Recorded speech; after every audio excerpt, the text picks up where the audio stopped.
প্রান্তিক পর্যায়ের চা দোকানিদের মেধাবী সন্তান ও তাদের পরিবারকে সম্মাননা দিল মেঘনা গ্রুপ অফ ইন্ডাস্ট্রিজের জনপ্রিয় ব্র্যান্ড নাম্বার 1।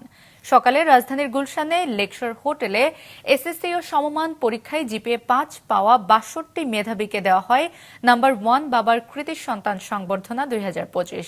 সম্মাননা প্রাপ্তরা বলেন, এই স্বীকৃতি ভবিষ্যতে তাদের এগিয়ে যাওয়ার প্রেরণা দেবেন। অনুষ্ঠানে উপস্থিত ছিলেন প্রথম আলোর ব্যবস্থাপনা সম্পাদক আনিসুল হক, ছিলেন মেঘনা গ্রুপের CAO Rahmatullah Khandaker, CHRO Atiquzzaman Khan, head of accounts and senior general manager SM Mujibur Rahman, senior general manager brand Kazi Mohammad Mohiuddin, head of supply chain Rashedul Haque সহ অন্য কর্মকর্তারা।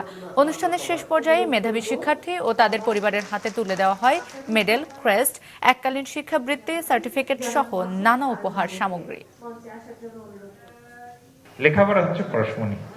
পড়াশোনা করলেই তুমি মানুষ হয়ে যাবা, বড় হবা, প্রতিষ্ঠিত হবা, কেউ ডাক্তার হবা, কেউ ইঞ্জিনিয়ার হবা, কেউ স্যাররা বলেছেন বিসিএস অফিসার হবা, সচিব হবা, রাষ্ট্রদূত হবা, আরো বড় হতে পারো।